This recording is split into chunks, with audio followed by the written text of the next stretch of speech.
So, good to meet you again. Should we start with introductions? I think you may have to keep it very close to your... Right. This better? Yeah. Alright, so let's start with introductions. I'm not sure if everyone knows who you are. Yeah, absolutely. So, Why don't you? my name is Rahul Dasari, and I'm one of the co-founder of Sunshot Technologies. Just to give a bit of a background, before this session, me and Nishith, we met up, and the whole idea was to, I think, make it more very conversational and very informal, so to say, and that's how we would like to keep the flavor. So, starting with my intro, personally, I'm brought up in Delhi. Education was primarily there. My parents, they come from Hyderabad, Andhra, that side. And then post that, I, for education, moved to Bangalore. Then I was at Ahmedabad for my MBA. Then I joined Nokia post my MBA. So I'm an engineer, electronics and telecom engineer. I joined Nokia. And Nokia, those good old days, we almost used to have something like 73-74% market share in India, and globally we were at around 50-55%. And when I quit in 2010, I was successfully able to bring that down to 50% in India and do something on 34%. But still, that was a pretty good number. And actually, I think as a young professional, the biggest learning from the Nokia days was that, especially in the tech world, you are as good as your last product. Irrespective of what kind of a brand you are, even if you're an Apple, you're as good as your last product, and you just cannot sit on your laurels. I mean, they were a $70 billion market cap company, and today they're no longer there. So that was the biggest learning. Learn the ropes in sales and marketing there, handling distribution, retail channels, etc. And also got a good flavor of working with the N series and the E series brands, the multimedia phones. And so during that time, my other two co-founders, Anshuman and Indrajit. Anshuman was with Tata Administrative Services. He was in Bombay. I was based in Chennai, and Indrajit was in Bangalore. So he was one of the first founding members of the Spencer's Retail with the RPG group. So he was in the process of setting up the chain, all over South India predominantly. And during our MBA days, we were quite keen that we wanted to start a business, on our own. But frankly, I don't think we had the guts. It's just that ki kuch karna hai. But with your education loans and those good salaries at Ahmedabad, it's quite difficult to very quickly kind of jump in. But I think around 2009, 2010, we all again used to meet almost a quarter, and we were like that time is running out because we're just getting very comfortable with our jobs. I was getting a posting with Nokia in Finland, and that would have taken the life in a very different trajectory with respect to comfort and perks. Others also were doing very well in their respective careers, and we were like that before we actually settle down, get married, etc. It's now or never. And I think at that point we kind of broke the cycle. The cycle was we were not quitting our jobs because we were not hitting on a good business plan, and we were not able to hit a good business plan because we were just not able to take out time. Weekends were not working out, and I think that was the time where we said, we'll see what happens. We at least have some basic idea which sectors we want to work in, and we just quit. So me and Anshuman, same day we moved out of our jobs, and we met here in Pune. And actually the first startup that we did was something very similar to what Big Basket is known for. It's just that we were not able to envisage how it would scale up to use apps. I think that's a big failure on my part, being from telecom background. We never could see that how apps and those things would kind of scale up. We were still working on the just dial mode, and at that point of time, we were not aware that not making profits is okay. You just have to look at the turnovers per se, and so that kind of did not work out. And then we again, that company was called Food Networks. Then again we regrouped and said we farm linkages. So the जो core है वो करते हैं, we are engineers. And the second sector that we were quite interested was on the renewable energy side. That was Sunshot. So now Yeah. let me pause here. Yeah. Let's talk about the startup that you're working on Yeah. as well. Let me quickly introduce myself. Sure. And then let's try to go back and forth. Sure. So briefly about me, I'm a local Pune boy. I born and brought up here, went to college here. Did spend 8 years in the US doing my masters, working at a startup, which happily got acquired by Alcatel. Year into the acquisition, I realized I didn't want to work for a large company, and I did want to come back to India. The economy was booming, so I found a job interestingly with Kiran at what is Mojo Networks, and I moved back to India. Been at various startups since then, before starting 18th Parallel, which is my startup now. So,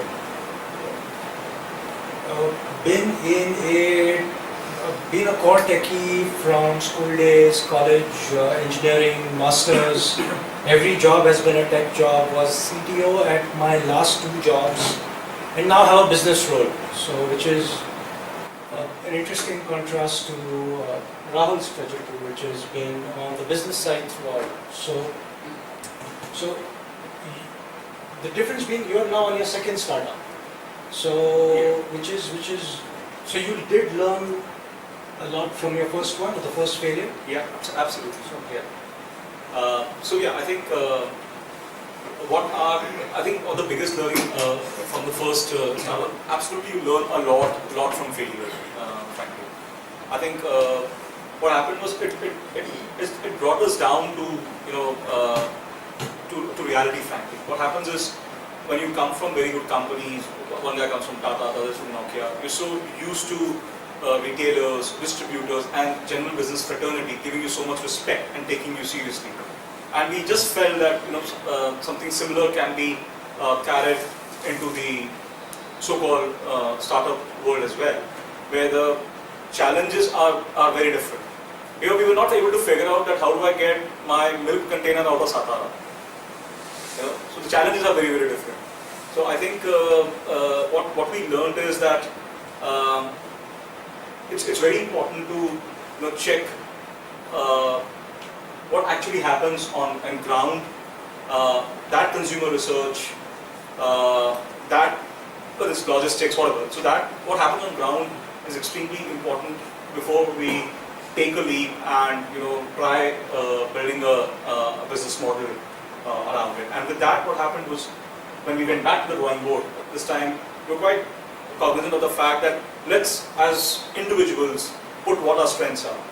So we are engineers, we understand these subjects well. Because before that, the whole motto also was to do something good on the social sector side. So we felt that the idea of the business is not to have a business per se, but also a business which would have very strong impact on the society. So we were thinking about definitely renewable energy, we were thinking about primary healthcare, primary education, and the agri supply chain, because we felt a lot of inefficiencies out there. And then we got back and said we'll focus on renewable energy because we get that well. And when we did the basic primary research, we believed that it would be a pretty big sector to go behind that. So even before the current Prime Minister made it like it's his poster thing, this was way back in 2010-11 when we were like, that this is something that is going to kind of take off. So from that perspective, we were right. And so it helped that we played on our strength instead of trying to just go behind solving a problem without understanding what we are actually capable of. Interesting learning. So in my case, while we didn't have a failed startup behind us, I would argue we did have multiple failures within our startup itself. I would say our startup is probably 2, 3, 4 failed startups rolled into one, and the time frame does reflect that. We are now 6 years old, 6.5, And that's a long time for a startup to get off the ground. And it would be not too much of a stretch to say that this specific thing that we are doing is maybe 2 years old. And then that sounds a lot more reasonable, right? So you can say, okay, my startup is 2 years old, it's not 6.5, and this is my third startup, and not my first. That would be a lot more reasonable thing to say. Well, yeah, so in our case, it wasn't that we weren't playing to our strengths. We were three engineers setting out to build what was a very, very engineering complex and technical product. And the product did work, and it was a good product, and it continues to serve us well today. What didn't work was our plan was terrible. Our business plan was terrible, and we really had no clue on how markets functioned and how business functioned and what it would take to actually sell the product, take it to market, make money. And our plans, I guess there's this famous quote from Mike Tyson that says that everyone has a plan until they get punched in the face. So probably we got punched in the face, and fortunately we are still standing, we're still in the ring. So we've not been knocked out yet. We've gotten up a couple of times. And I guess that's been our biggest learning is you need to, it's not enough to have great tech, it's not enough to have a great product. Three engineers may not be the best founding team unless one of them has some very strong latent business abilities within it and be able to learn fast. So I think I learned, but it was a slow learning, probably 6 years. So I think, why don't you tell us, Nishith, something about TiE Parallel, how it came into existence, what pivots you made, and what currently this company is doing, what's it all about? Sure. So I'll start with the first 18th parallel and I'll talk about how it evolved into what it is today. Our first concept 6 years ago, this was before there was an Apple TV, before there was Android TV, was to find a way to take Android games onto the big screen. We believed that there were two offerings in the market. There was a high-end offering, there was the Xbox, PlayStation, and then there were low-end gaming solutions offered through set-top boxes that were just not good enough. And we felt Android games were fun and creative and innovative, and you could play them for $1 or less. And if you could find a way to get them onto the big screen, that would be a killer product. That was the concept. And we initially tried going the consumer route, creating a box that we would sell as a game console, which would be much, much more affordable than an Xbox or a PlayStation. That met a very, very quick demise because no one would fund us. And rightly so, in hindsight. Our second life was when we decided that this would still be a box, but we would attack the hospitality sector and offer in-room entertainment to hotel guests. And that had a little more legs to it, and we started getting interest from hotels. And interestingly, we did manage to raise some funding from angel investors that brought some money into the company that got us started. However, that didn't have enough legs either. And we found that there was a business model clash, and the interest from hotels were not converting into orders, and let alone revenues. So we had to find another way. At that point in time, one of our investors connected us to someone who let us know that TV operators were looking at Android powered set-top boxes, and would we be interested in meeting them and working with them? So of course we were interested. So we went and met with Reliance Jio and started exploring how we could turn our gaming box into just a gaming service or a library that would run on their box. So we re-architected everything, and that was version 3. So it became a gaming service that would now run on operator set-top boxes. That was not yet out, that was still in labs, but would come out in presumably in a year or so. So now this version of 18th parallel had a lot more legs, and that's the version you'll see on our website right now, though that's not the final version yet. So we've evolved again, and our website is not yet caught up. So, but hey, I'll take you through that evolution as well. So this concept had legs, it worked, it was interesting, and Jio got interested, and other TV operators got interested, and everyone said they loved the product, so we kept developing it, we kept engaging with them. And what we suspected then, but didn't know for sure, found out eventually, was operators have tremendously long sales cycles. So from the time we started engaging with them till the time we made our first sale, it took us maybe 2 years of selling and engaging in trials and pilots and commercials and various. And then from the time that the sale happened till the time the first box hit the market, it took another year and a half. So that's a long time. But fortunately we hung in there, and operators kept expressing interest. And this was version 3, which was a gaming service going on operator set-top boxes. Version 4 came about when the same operators came back to us while the boxes were still in the labs and said, hey, we love what you've done with the gaming service and the neat software that you've built so far. But Android set-top boxes are new. It's a greenfield product, and there are multiple product holes, either because the product existed for the old set-top boxes and it doesn't exist for the new, or Android set-top boxes enable new functionality which never existed before.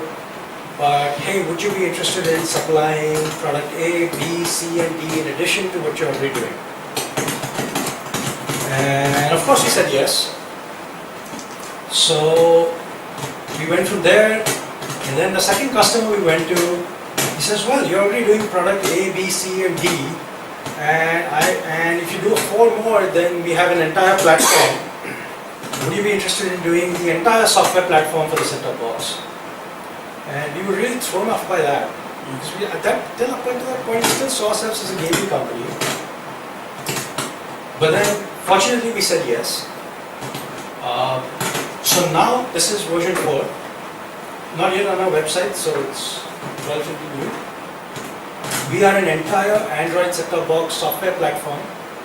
So an operator that wants to, TV operator that wants to launch an Android set-top box can procure fairly inexpensive hardware that comes from China, throw away all the garbage software that comes on it, replace it with an 18th parallel stack, and he can go to market. And we now have upwards of about half a dozen, 6 to 10, 6, 8 TV operators across India that have either launched or announced or are in trials with, or in, when I say trials, field trials, where the deal's done, but they're just polishing our product in various stages of launch, basically, in the market, with the entire Android set-top box software platform. So that's where we are at now, that's who we are. An Android set-top box software and interactive services platform. I think I also. So you should talk about Sunshot and what Sunshot does. So now coming from right now what we're doing and how we got about them. So primarily we do on-site distributed power. So what that means is that we look at commercial and industrial consumers. So like this building, warehouses, cold storages, auto ancillary companies, hospitals, commercial spaces, malls. So anything that consumes power and that has decent amount of rooftop available. So what we do is we set up a rooftop solar power plant, and the way our technology works is that it works in synchronous with what the building is drawing from the grid. That is, say, your NSDCL power in Maharashtra, or say a BESCOM in Bangalore.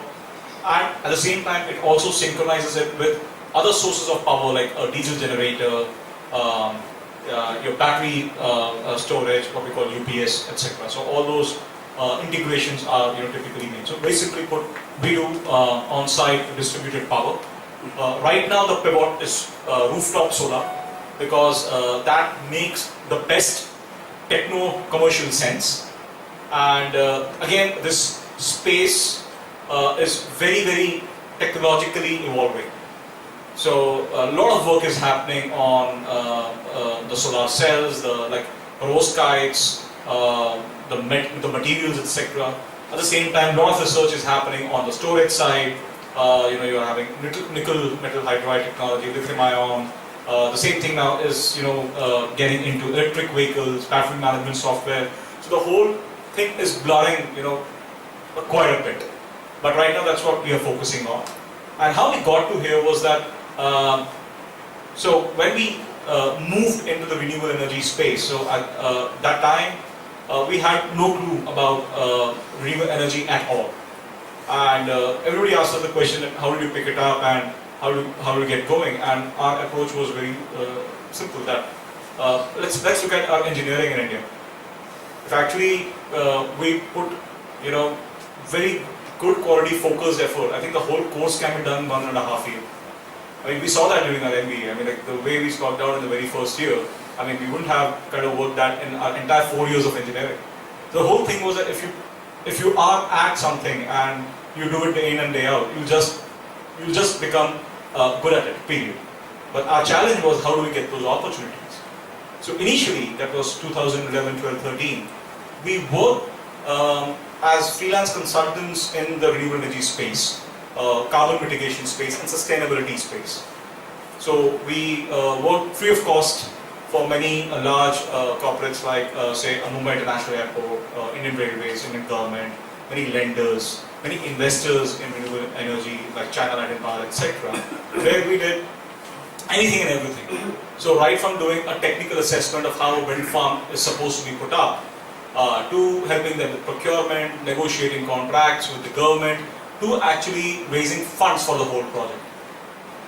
What this helped us was that initially we didn't get paid anything, but as our analysis, our consultancy services became more and more sharp, we started getting paid for that. So it used to take care of our burn rate.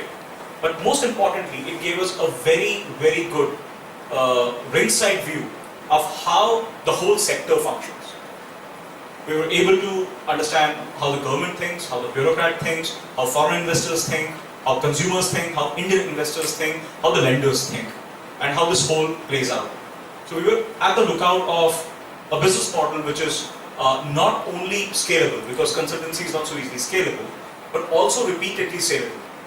And with that experience, somewhere around 2013, we pivoted towards rooftop solar, because that was the time when most of the manufacturing companies, and especially in Japan, Germany and US, where solar was kind of concentrated, they either wrapped up or they moved their production to China. And you had almost 50% drop in the capital cost, and rooftop solar started making sense because it was equal to the tariff that the current consumers are paying. And so our first project there was at Mumbai International Airport, who were our existing clients, and they used to keep coming to us, "Yaar, tum log bas report banate rehte ho. Why don't you do something? Why don't you do something actionable? Reduce my carbon emission by say 5%, or increase some renewable energy mix." So we had some good quality brands at that time to work with, like the airports, L'Oreal, Whirlpool, etc., where we set up our solar plants, learn the ropes, and with that, we moved on in that space. And as of now, we are headquartered in Pune, and we have installed more than something like 23,000 kilowatt all over India. Predominantly we work in Maharashtra and down south because we believe that digging deeper into industrial clusters gives us a lot of efficiencies, and that's what we want to play in. So Maharashtra, Andhra, Telangana, all these places, Tamil Nadu, we work in. We are around 90 people strong organization as of now, and though it's a highly competitive space as of now, but being an early mover and I think being very focused on rooftop solar and not getting deviated by saying I'll do large solar farms that you see in the news, or doing residential solar, which are very small ticket size. That focus also has kind of paid because we have created a good brand name and a niche in this particular segment, and we continue to dig deeper and grow stronger. That's what we do. Rahul, question. I think this would be interesting for people to know. So when you made your first transition from consultancy to executing your first solar project, how many people were you? How strong was the team? At that point, I think we were 7 or 8 people. And We were co-founders of 5. Yeah. So two follow-up questions. Did you have the people necessary to do the task? And did you have the capital necessary to do the task? Because a solar project would be capital intensive, no doubt, because there's panels to be laid. Yeah. And it probably needs some expertise beyond just doing reports, right? Setting up the plant, making sure it's set up right and running right. So the people necessary and the capital necessary, how did you pull that off? So one is that as consultants, as owners, engineer, we had anyway helped many other third-party investors set up solar plants. So we knew how to do that. Okay. And so we knew the entire value chain, we knew the vendors, how to go about doing it. But I think the second part was the tougher one where we actually cracked it was how do you bring about the investment? Because yes, solar plant is quite expensive. Every 1,000 kilowatt almost costs around 5 crores. So there what we were able to do was, we knew a lot of HNIs and investors in India were investing in wind farms and solar farms. And we went to them with a business model saying that instead of selling it just to the government, why don't you go and go behind very good quality, A-rated in banking terms customers, like say the Infosys of the world, the Cognizants of the world, the Whirlpools of the world, and those guys want renewable power because they're doing nothing with their roof. Actually, the roof is used either as a junkyard or it's a metal roof and nothing is happening. So it's a real estate which is not getting utilized. So why don't you invest in a solar plant there and sell them power, where you will get a much better returns. Plus, you will also go about diversifying risk. Because right now what happens is, say an investor puts up a 10 megawatt solar farm selling to the government of Maharashtra, say in Bid. Anything that goes wrong in that particular asset or in that particular place, your whole 10 megawatt is on the docks. Versus, you put the same 10 megawatt across 20 locations and say 5 sectors. So from a pure insurance perspective, you also diversify your risk. So we were able to hit a certain class of consumers who didn't want to take up very big financial bets, but were okay investing somewhere between 50 lakhs to say 5 crores at good quality companies, and that's how we funded the capital needs. Oh, so you got them to pay for the plant itself? Yeah, we got them to pay for the plant, and we used to, so our thing was, we set up the plant, we used to make our margins, and then we manage the asset for them. So we do operational maintenance, we do commercial management, and that gives us a kind of an annuity. So the plants are owned by the investors, not by where they are. Like some of the plants, what happens is, if the quality of customer is not very good, so in banking terms, if he's not bankable, no investor is going to put money, because it's as good as giving a collateral-free 100% loan in the form of solar energy. So in those cases, the customers themselves have to kind of put up some amount of equity, some amount of money. And there what we have been able to do is work with leading lenders, NBFCs like L&T, Tata Intake Capital, many IFC backed lenders, those funds have come in. So they help them with the debt and loan, and that's how they get going. So I guess the interesting case is the one that got you started, right? So the first one, what happened there? So the first one was actually a project at Mumbai Airport. So as I said, that those guys were very keen about, they're fed up with our report. They said, this keeps happening now, give us something actionable.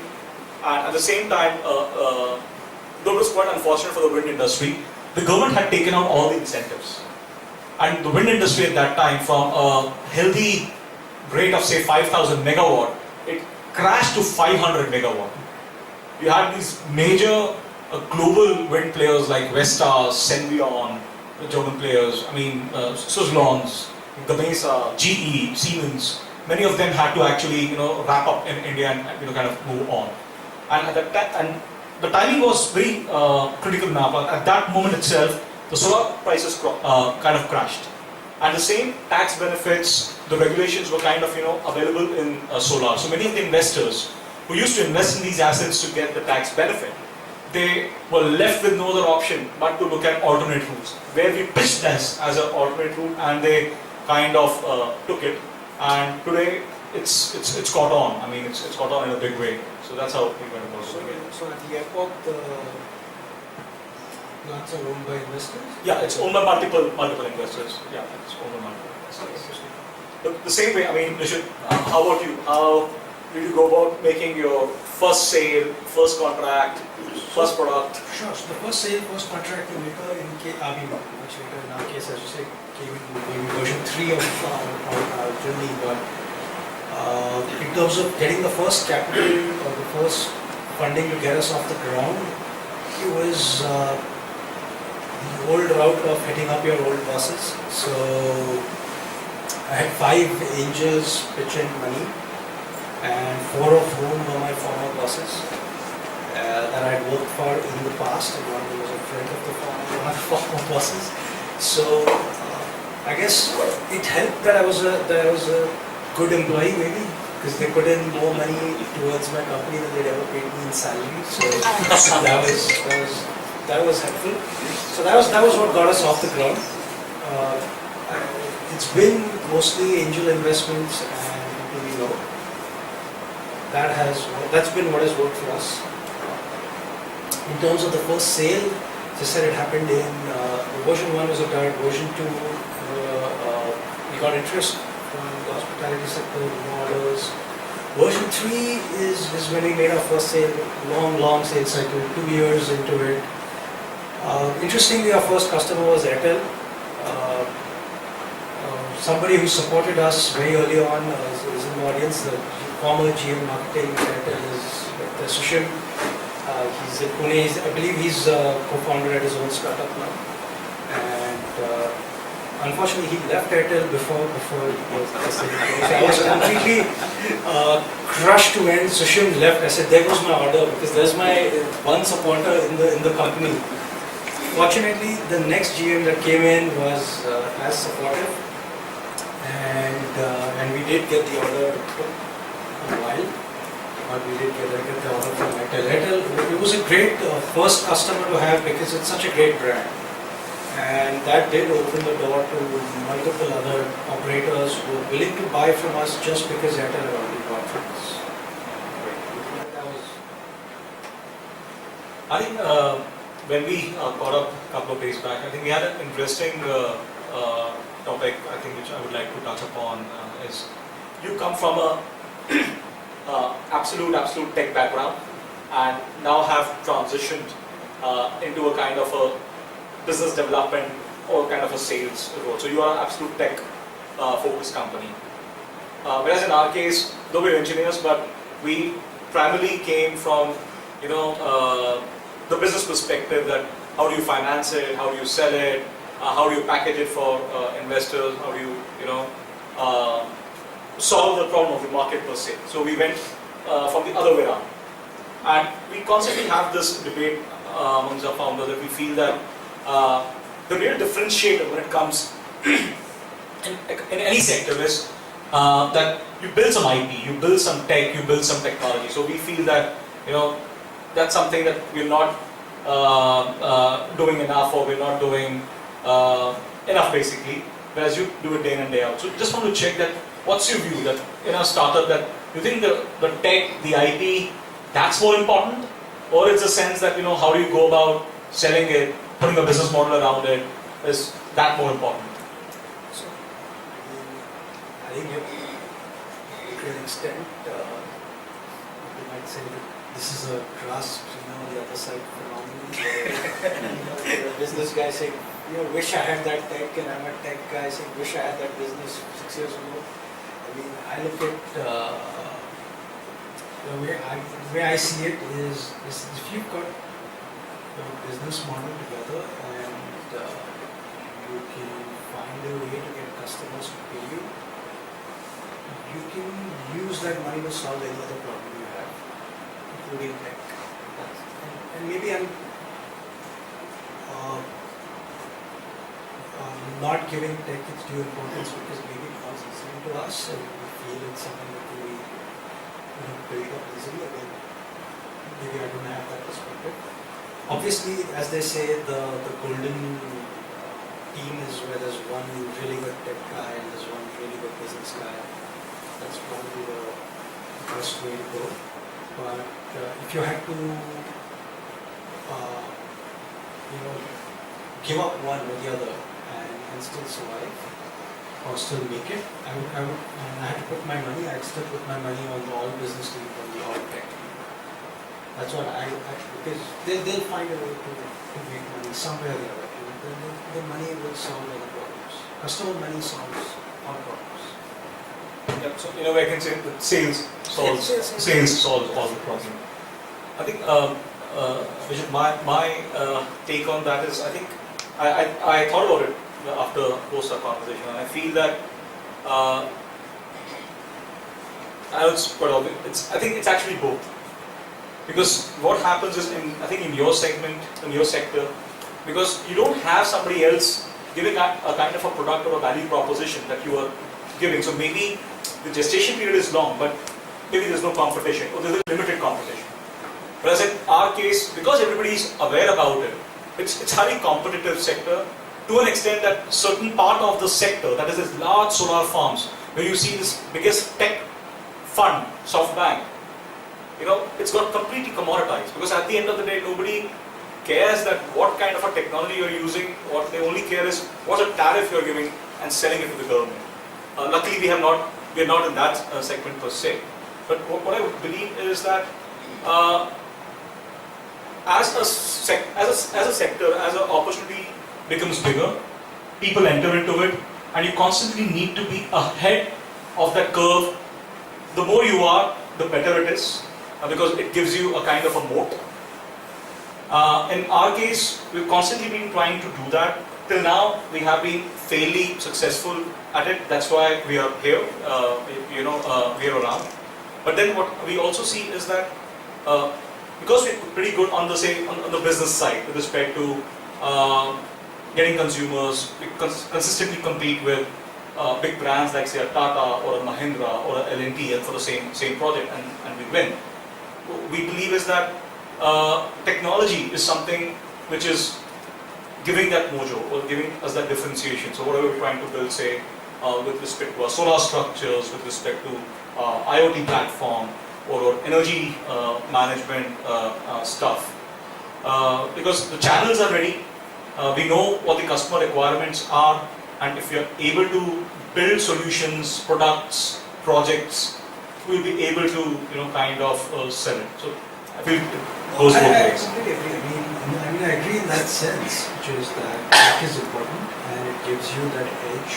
As you said, you compete with the tech Mahindras and the L&Ts, and how do you win a project from under them, right? And you're working in an industry, as you said, there's a huge spotlight on it.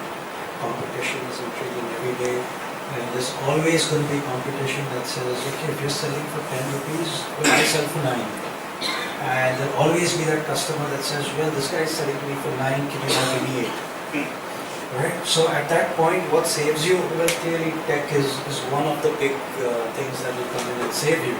Where you can go back to the customer and say, no, you're going to buy my product, not his, even though that's Tata, and you're going to buy my product, even though I'm charging 10 and he's charging 9, because I have this tech differentiator, right? It's one of those things that does work. Absolutely. My point in as much was that when you're getting started, and there's an opportunity, and I had to choose between two teams. One team was all tech and the other team was all business. I would put my money in the business. Okay, I think I'll put more on the tech team. Fair enough. So, Yeah, I think it's a very interesting perspective. absolutely. So, anyway, so you're in this capital-intensive business, and the wrong decision can have far-reaching impact on your finances. So, is there any specific things you have to do to manage finances? Anything specific? Any ironclad rules, hard boundaries that you won't cross? You walk away from deals. Yeah. Absolutely. I think, how do I say? The word I use is is discipline. Is commercial discipline. I think generally it's very important for business, irrespective of whether it's a startup or whether it's a large company. Commercial discipline is extremely important, and more so for a company like Sunshot, which is in a segment which is quite capital heavy. Whether it's your capital or the investor's capital, I mean, you have to kind of manage that. So yeah, the word I again use is discipline. So just to explain, that how we what's a problem statement and how we kind of manage it is, as I said, that say a typical megawatt of solar plant approximately costs us 5 crores. Now the challenge is that how do you manage this working capital? The problem in a country like India is that so on one side you have the funding or the venture capital or the angel investment money, but that money is not for working capital. That money is to seed an idea so that you can build prototypes, you can build technology, you can hire people, and you scale that up.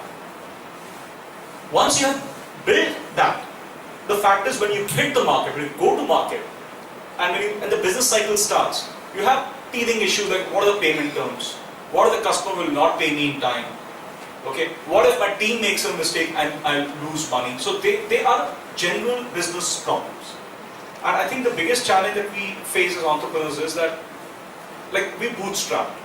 We had some 10-15 lakhs of savings post our jobs. 3 of us got together, put it in, and we bootstrapped, and things worked out. But the banking system does not give you working capital if you do not have a collateral. That is, you need to have a house, you need to have a land, you need to have something, because that's how the banking system works. They don't look at how you have grown, what is the strength of your balance sheet. It's very difficult for them to kind of fathom. And in the current scenario, with every day you're having news about SBI, latest being Punjab National Bank, 1/3 of the market cap is now, I mean, it's crazy. So what happens is, we can't complain to the bankers as well. I mean, their jobs are at stake. So debt becomes extremely difficult. So the whole thing of working capital management becomes very, very tight for us. So till now, we work in a way that we get the advance payments, from the consumers. 80% of the consumers don't like it, because if you're competing with the like of say a Tata and an L&T, these guys have crores worth of working capital with them. So 80% of the consumers don't like it. So that's a difficult sale to make. That boss, maybe something like 75-80%, and till that I'm only giving the material, nothing else. Post that the construction is going to start, and you will see a solar plant coming in, and post that you will have it generate power. So the way we resolve it is that we ensure that we get advances from the consumers.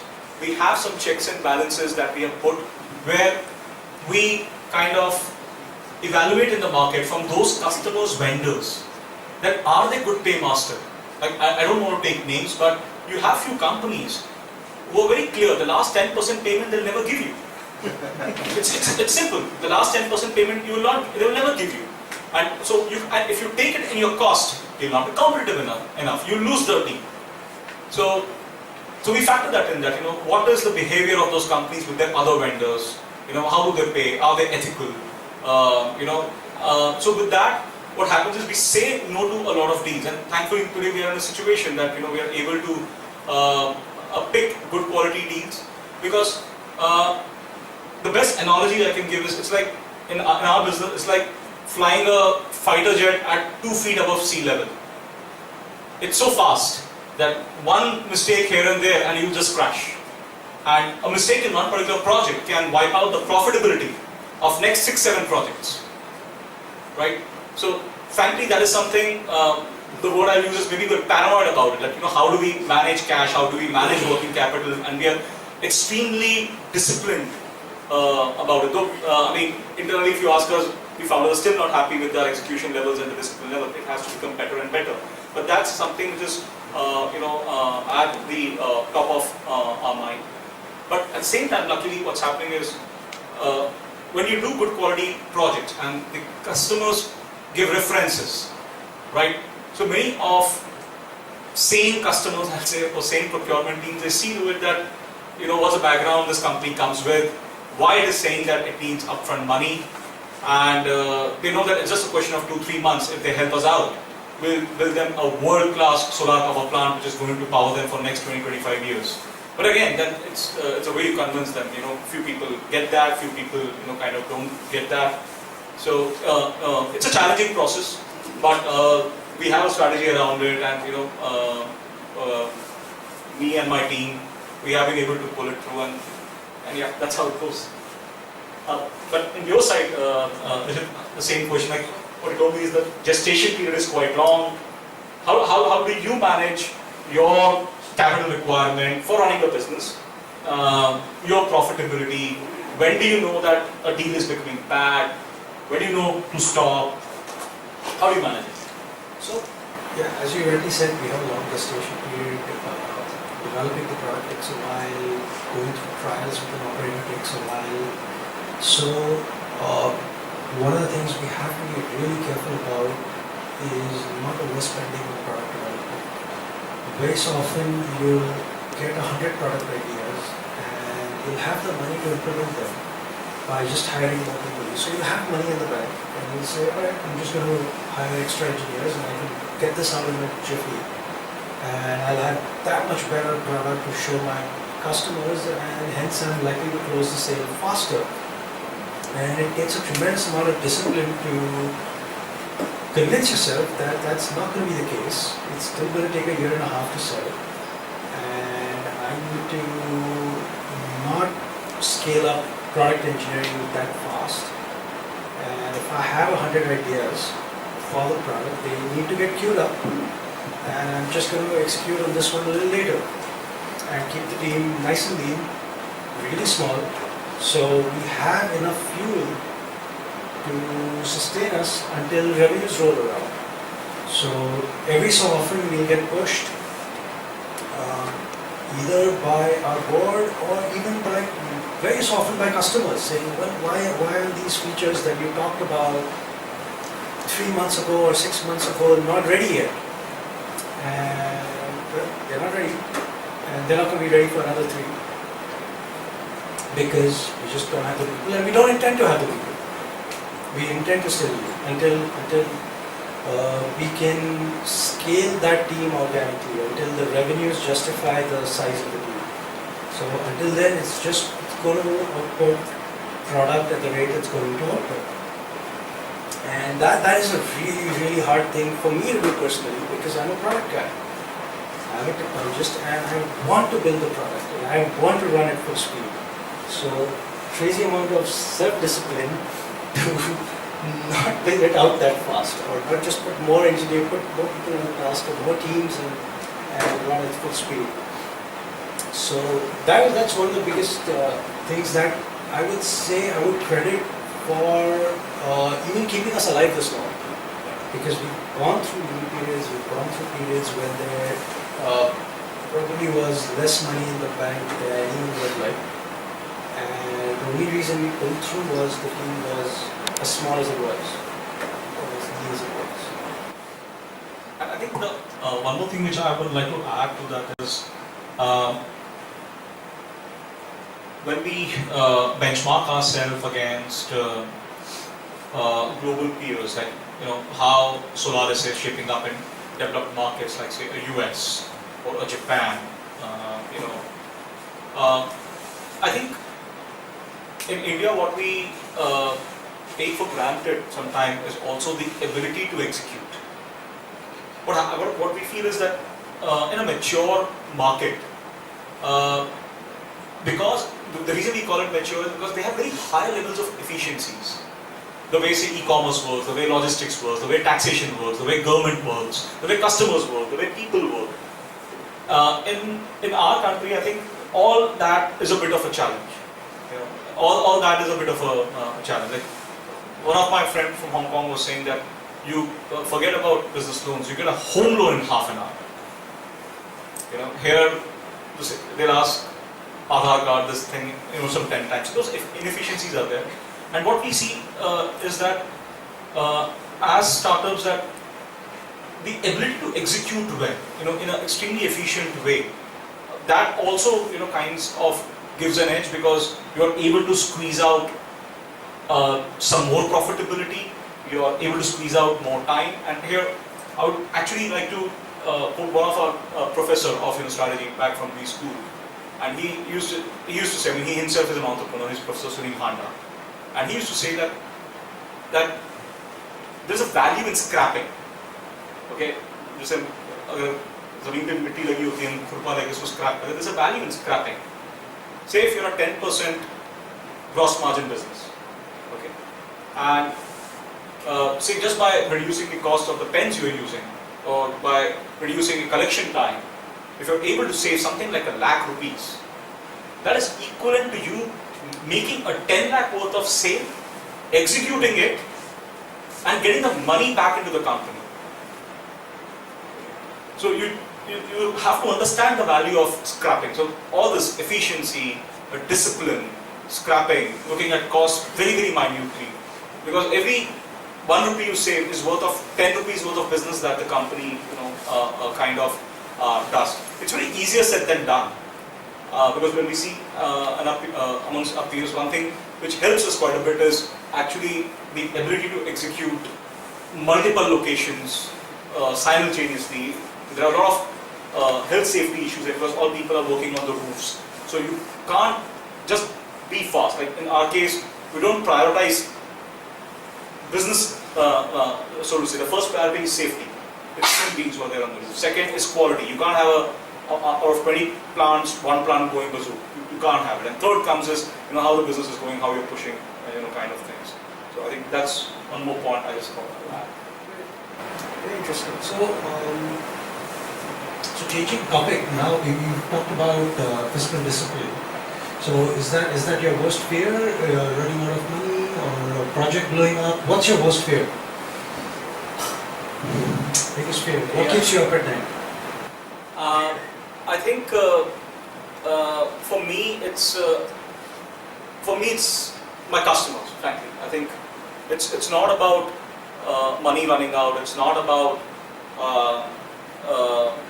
project going bazoo. I think we at our company we are quite obsessed with customers. In that sense, I agree completely the way Amazon works. So if we take care of customer in the right way, where he's not kind of taking us for a ride, it solves a lot of issues. Your product are very aligned. Your delivery speed is kind of sorted. Your payments are sorted because when he's happy and he's satisfied, he doesn't make you kind of run around. He gives you good references, so your business is a little bit healthy. So in one word, if I can summarize that, if your customers are happy and they are giving you references, I think your business is safe. Now it's a question about how do you scale that satisfaction level. So I think that's one thing that keeps me kind of awake. And plus, actually the other thing is the fact that the competition is extremely high, in this sector. So constantly, every day, how do we differentiate better and not differentiate just on price? How do I take the conversation away from price to something else? Is something that keeps me awake. And how about you? Like, So, what's your uh, biggest fears? so our biggest fear in our case is, so there's a part of our business that's not, and a critical part of our business that's not in our control. We can build the product, we can market it, we can sell it to operators, and we can steer it through their labs. But when they launch, because they've got to align a whole lot of things before they can launch, and how much will they scale it? Because that's when we really make our money. Is completely out of our control. So we've had 2 customers which were duds. One of them's coming back to life now, but at least one customer, 2 that were duds, where we did everything, went through the labs, product work, everything's great, but they never launched. Just didn't launch, which means we made it to no money from them. So something we can't control, and in a world where it's a lot of effort, there's a lot of gestation period, to have customers not launch at all is a little rough, and too much of that can get really destructive to the company. So biggest fear is that we'll do everything and the customer will launch, and there's no way we can control it. Control that. But at the same time, to flip the coin, like what you're doing currently, what's your biggest motivator to keep doing, keep banging your head on the wall? What's your biggest motivator that gets you to office and keeps it going? So biggest motivator is so I really like what I do. I love building product, and I love tech. I've been doing this all my life, not a choice, and we're at the cutting edge of what we do. We build products that, as you pointed out earlier, we don't face much competition because we're far ahead of the rest of the folks out there. So, and when pretty much everyone on the team are there because they love doing what they do. And customers show up, and the money gets made is more of a side effect of building what we build. So that's what. So I don't have to get up and go into work every day. It's almost like I get up and go into play every day. So that's the really nice part of. So I come back from vacations and then I get to relax. Right? Well, I feel the same actually. So how about you? So I found your way into solar, right? Yeah. So is this the love of your life now? Actually, there are 2 things to it. One is, I think I love the idea that we 3 co-founders are entrepreneurs, because I think the biggest value add and then I'll come to solar. The biggest value add that I think we do as entrepreneurs is that very simply, it's a great way to contribute back. I think it's the strongest way to kind of contribute back, and you generate employment, you disrupt the incumbents, you build something new. So if you ask, that is something I really love doing. That and most importantly, I think just like an athlete, I think like a sports person, every single day you try to beat your yesterday's record.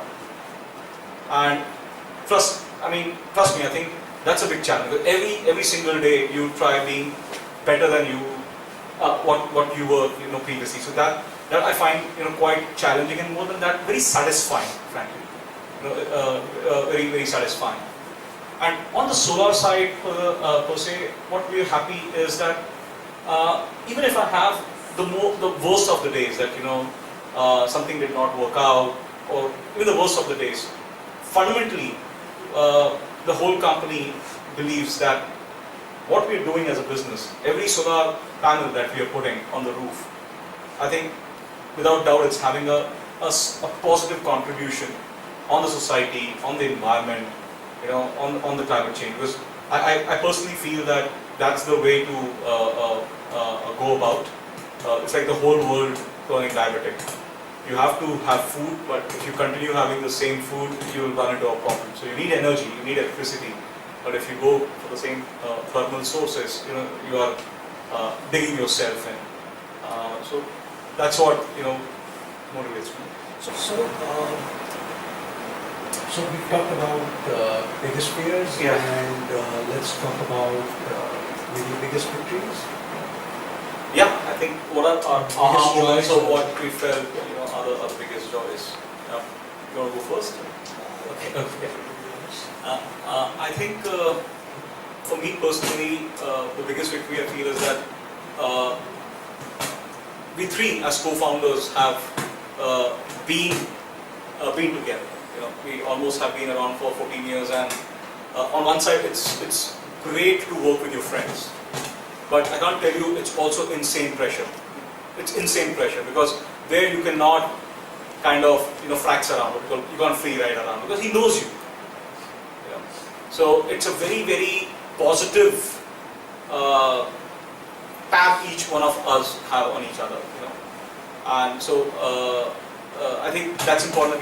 We have stuck together and we're going strong. That I think is the biggest victory. Also the fact that I think in a capital-intensive, tough space, we have been able to create a good brand. Most of India's our top brands, we have they do solar with us, and that when we look at our customers and so-called our CV as a company, we feel extremely happy about, and the fact that they keep coming back to us. They come back to us. We get repeat orders, so that gives us a lot of satisfaction.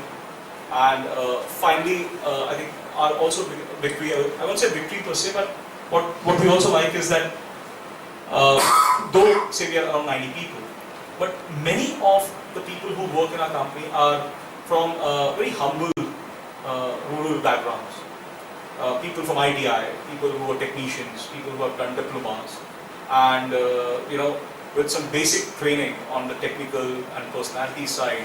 It's amazing to see how they have turned around and how they've built families, got married, had kids, bought car, had house. I mean, when you see your team also growing along with you, I think that gives you a lot of joy. How about you? In my case, I think it was when we signed our second customer. So, I mean, intuitively you think it'd be the first customer, especially after a long presentation, 3 versions before we got to the fourth, but it was really the second one because I always had this nagging doubt in my mind, was the first sale a fluke? And were we just there at the right place at the right time and got lucky? But the second one was what convinced me that, okay, we've got something real, and that was maybe also marked a milestone in my personal evolution from being a pure techie to business guy, so to speak. So I made more than one sale, right? 2 sales a day at that point. So that was probably what I would consider my or our company's biggest victory. And any regrets? Something that you would have done it better if you look at? Or Actually, yeah, great question. I mean, I think the biggest regret is I waited 12 years before starting up, 12 years after I graduated, before I started up. I think I should have done it right after. You did it much sooner though, right? yeah, I mean, 3-4 years into my work life. Awesome. I would have liked to have done it maybe 3 years into my work life. It took me 12 to get the courage to leave the league. So that's probably the biggest regret. I think in my case, the way I look at, actually I don't have, Actually, I don't have, because when you look at things retrospectively, you're always wise. यार ये ऐसे करना चाहिए था, ये पहले करना चाहिए था, या fundraise पहले करना चाहिए था, or things like that. But then, in that particular moment, in that particular time stamp, if I was there, I think that's how I would have behaved, and that's how I would have taken a decision. So it just keeps things simple as well. You don't have any residue. So I don't think when I look back, I have regrets. Maybe that if the company would have scaled much faster, become much bigger, stronger. But I think that I can't call that as a regret. That's an ongoing process. Yeah. So should we hand over for questions? I think just one more thing I want to check. I think an important element also, Nishith, is our families. Like how the families cope up. How do you manage work life? How your parents feel about it? I think you have a kid. You told me how your wife feels about it. And would you like to touch upon that? So as far as my kid goes, he thinks we both the coolest thing, because he turns on the TV and he sees a product on the screen. So and he realizes that this is in multiple people's homes, thousands of people's, tens of thousands of people's homes already, and he thinks that's the coolest thing. And the fact that one of our products now continues to be our product, which was the gaming service. So back then, I remember him telling his friends that, oh, hey, my dad goes to the office and plays games all day. That's what work meant to him. And he thought it was super cool. I was like, no, don't say that. That's not what I do. But he thought it was super cool. He thought he was complimenting me and praising me. So kids, is all right with it. It's been, and on the other hand, for my wife and parents, they've been crazy supportive. When you quit your job, you quit a lot of things, especially when you work for 12 years. Yeah. You quit a lot of things. So everyone in the family has been very, very supportive about it. And so there were no real issues there. That's been great. I think same here. My especially my father and my mother, they were extremely supportive about it. But like any mothers, my mother was quite upset. She comes with that Andhra mentality that शादी कैसे होगी? हाँ, शादी कैसे होगी? कहाँ ये friend जा रहा है? अभी ये APMC हाट में जाके सुबह टमाटर खरीदता रहता है. So those things, kind of happened, and she genuinely believed that this tomato and onion buying thing will stop in 6 months and I'll get back into a job. She really believed it. ठीक है, 6-7 महीना करेगा, and it went on. But otherwise, when they realized that we were at it, they were happy that we were honestly trying to kind of build something. And yeah, I mean it looks a little bit funny now, but unfortunately, I mean, my wife was here and my in-laws actually also came here. They just left. But I think the thing is, a bigger entrepreneur than me is actually my wife. I put it like that, because when I met her, at that point of time, I was not even drawing a salary. So, and what did she see in me, in the 3 of us or whatever, that she took a call that it's okay, kuch na kuch to kar lega.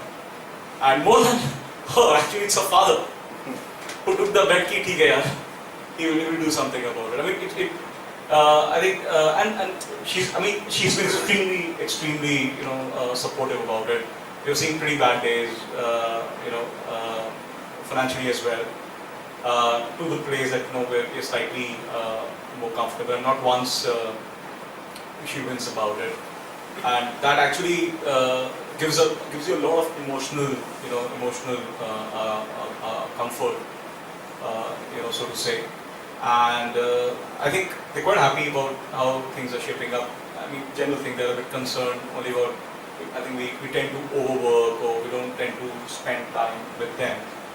And as you said, that your vacation starts when you get back from a vacation. It's very similar with me as well. It's just that I'm not able to explain that to her. and I've given up. I can't tell you how nice I feel when I walk into the office, I meet my team. I mean, many of my teammates, I think Mohit will be here, he says that what makes you come on a Saturday, Sunday, and I just want to tell, I like it. I mean, that's what actually de-stresses me. If I sit at home, I don't know whether that's good or bad, that phase will maybe go, I don't know, but as of now, it feels amazing when you are there in the thick of things and kind of doing things. And that's what I think my wife has an issue with, that, and all three wives actually, not only mine, that you guys never switch off. You guys never switch off, and so that tussle keeps going.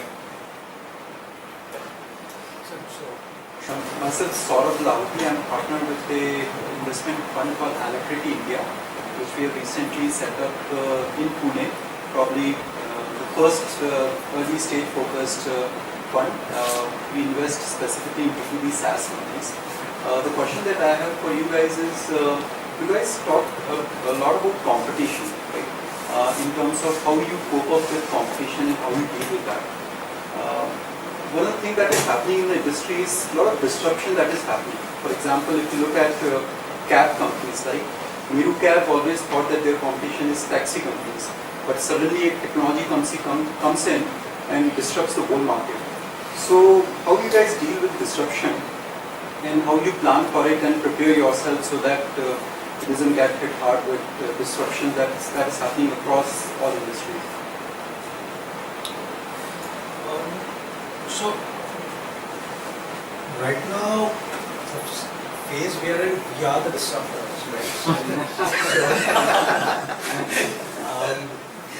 So, there will come a phase when we be the incumbents, God willing. So, yeah, I mean, at that point in time, I mean, the hard thing about disruption is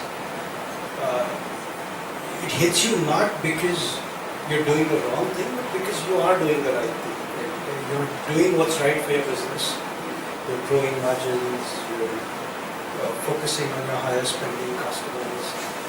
And that's when some lower cost on a completely different, somebody with a completely different model will come in and take your lunch. But for us, I mean, at least for us, we are so early in the tech side. We are the disruptors. We are the guys that are hitting the likes of Disney and and taking their lunch right now. So at some point, yes, we'll have to worry about it. Hopefully, but not today. No, I completely I second that right now we are doing that because we're small, we are nimble, we move around quite fast. But yeah, I think as companies become bigger, a little bit of bureaucracy, process, it kind of sets in, which makes you slow down, and you always have a kid down the block who can kind of do that. So I don't have an answer to that, but the way we are dealing with it is that we have a team internally headed by a co-founder who constantly works on what are the new concepts that's floating around in the market. So his job is to keep the company ahead of the curve. He thinks about what we'll do 1 year from today, what we'll do 1.5 years from today. So like say if I'm looking at something this quarter, there's a guy who's looking at things that will happen 6 months to 9 months down the line, and the other person is focusing on what's going to happen 1 year, 1.5 year, down the line. So that kind of helps us to keep our toes, on the ground. And I think the best way to avoid somebody else disrupting you is you disrupt yourself. So constantly question the obvious.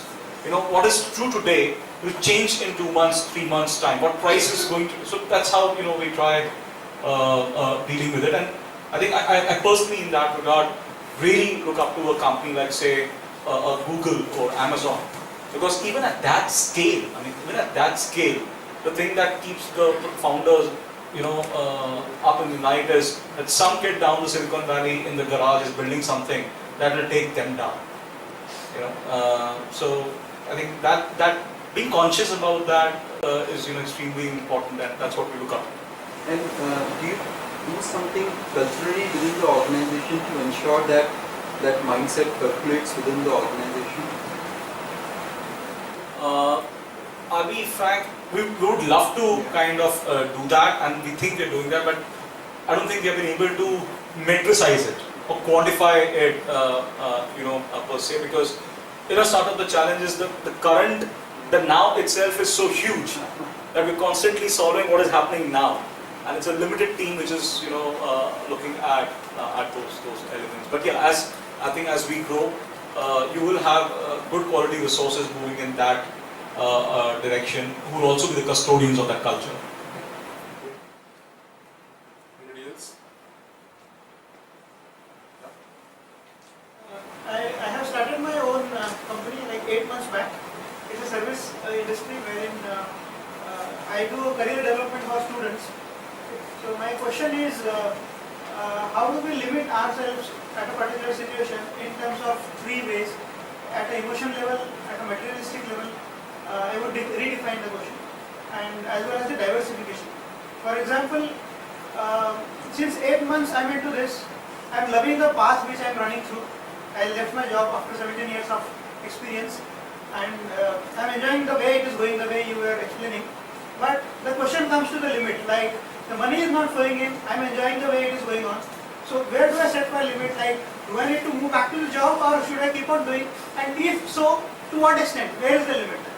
There is a darkness, surely there would be a light after the tunnel, but when? So the question comes at the emotional level, how did you guys manage when you were into such phases? Probably you said 6 years, I don't remember the number of years you spent, but how did you manage the emotion at that point in time about the limit? The second part of the question is at a materialistic level.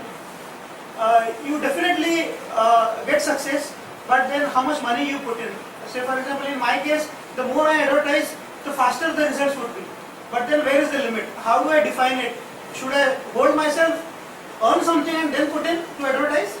Or should I keep on advertising, paying off my shelling of money from my side and see the earnings come faster?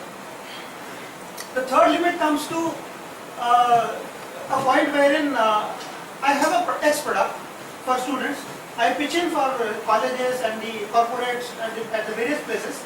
But eventually, luckily or unluckily, what is happening is people ask for something else which I can deliver, and I am about to get some money out of it. So should I change the focus, diversify to a certain extent and get money whatever I am getting, or I should just say refuse the clients and say no, I want to limit myself here. So the question is about limiting in 3 terms: emotions, diversification and putting in money. So emotional ROI, material ROI, and the pivot part. Yeah. Are you emotionally attached to the original business you had in mind? Can I answer the question? Yeah, absolutely. I think you're better. It is too fundamental a question. Absolutely. That you're asking. You will get a very fundamental answer. The thing is that there is no business without money. So emotions have to be kept aside. Business is for the money, even if your emotion is in it. You don't do it for pure emotion. No business is done for pure emotion. So if the money, if the business requires money, go get the money. I mean, you already heard the 2 of them saying that they went and raised the money to do business, and they raised enough money, for them to continue to burn till such time as they one day become cash positive. I mean, that's very fundamental. So the simple answer to your question is, what's the limit? Is you define that limit for yourself. Please make a plan where you know that I will at some stage burn out, and therefore I won't be able to run the business. Don't run the business if you think you're going to burn out. Raise the money, find ways to or get them from your customers, but those are your 2 ways. Either you raise money from family, go raise it from somebody who's investing, or from your customers. I mean, you have to run business at the end of the day. Those are your limits. Those answers you can find yourself. This is not, meaning I'm sorry to steal your thunder. No. The thing is, there is no simple answer to that question. So thank you. So would like to really hear from you. The way you were talking about the whole time, I found you very high thinker. So I'm really expecting some. But can you take it offline, because when we started answering, both of them were very relieved.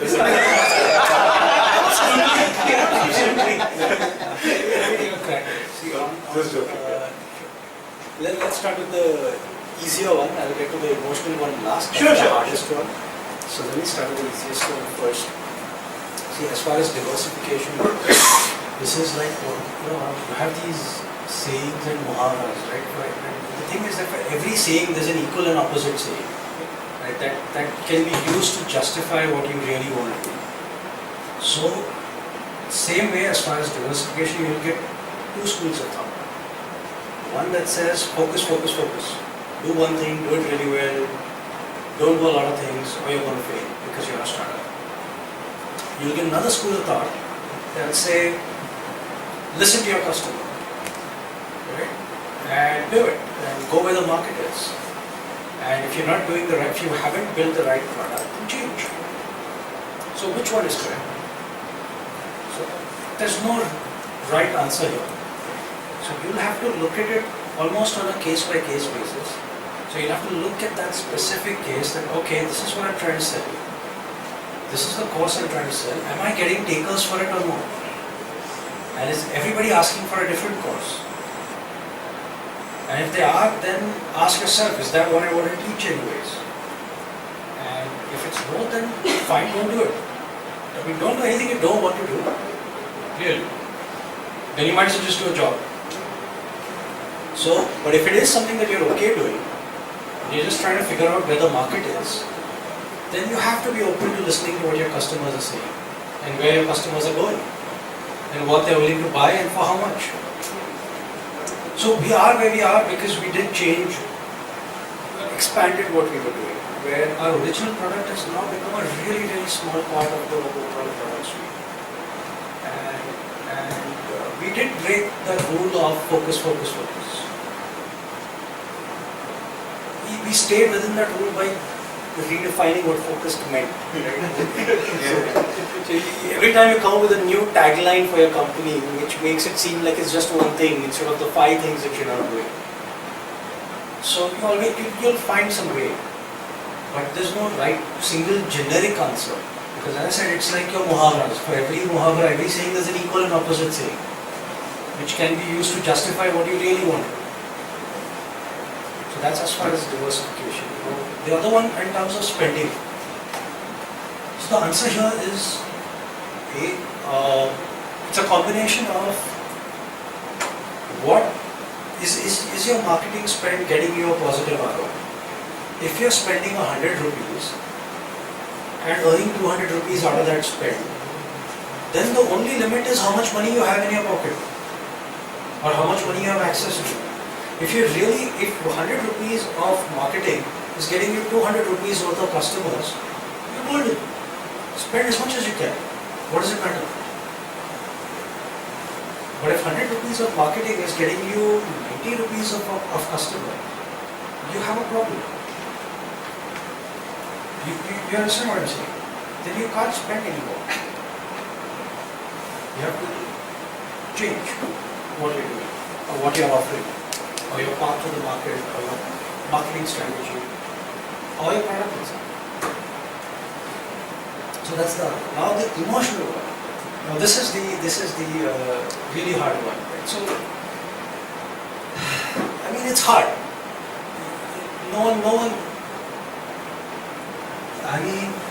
No one is going to tell you that startups are easy. Right? I mean, it is hard. You're going to give up a lot. You're going to sacrifice a lot. So be really, really sure this is what you want to do.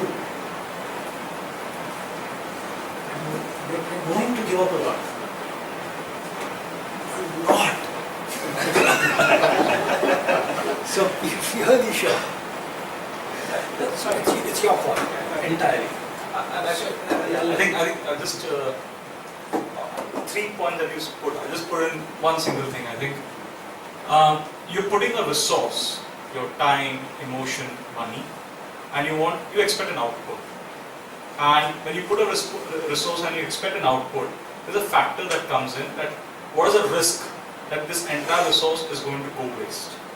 That's the summary of it. startups means that you are taking huge amount of risk with emotions, money, time, life, family, everything. So you need to be cognizant, about it. Next, you came to the question of limits. I think my answer to that is to each his own. The question is like, how much per month is sufficient for you to sustain? What's your lifestyle? So somebody can have a lifestyle where a lakh is also not sufficient. Somebody can have a lifestyle where 2 lakhs are also not sufficient. That's a subjective question, as Ravi was trying to mention. So limits is to his own. But the point is, when you dwell deeper, you can put limits. Like, despite being one of the most richest guy, you don't see a guy like Warren Buffett being flashy. Okay, or Narayan Murthy, being outspending. For them, valuation, money, and all, they're numbers, and these numbers, emotionlessly tracking is a good indicator of how well your business is doing. It's numbers, it's points. Take it like that. Okay. Now the question is about how do you take care of that risk? I think many people say that entrepreneurship is about risk, and I'll take this risk, I'll take that risk. I think entrepreneurship is not about just taking risk. I think the answer is, I feel personally, entrepreneurship is about managing risk. I don't think any investor would put money if he doesn't see the confidence that, have you identified the risk and do you have a plan about how you go about dealing it? Okay, it's a question of managing risk. How do you manage your emotions? How do you manage your monthly cash burn? How do you manage your business? How do you manage ज़्यादा ad में spend करना है या अपने revenue में? All these are balance stuff. So it's about managing the risk, and that balance is very fluid, and it's to each to his own. And that's why I think it makes it so interesting. What might be a balance for you might not be a balance for me, and that's why, just for argument's sake, where you end up in life and where I end up in life are two separate things. You mentioned that you were 3 co-founders and all of you were from a technology background, and there was a huge gap in understanding business aspects. So how did you feel? Like, did you get trained in some course, or it was just learning on job and day-to-day learning, or you really took some hardcore mentoring or maybe some official training? No, there was no formal training per se, but so a lot of it was learning on the job. A lot of it was studying, so I studied a lot. So for me,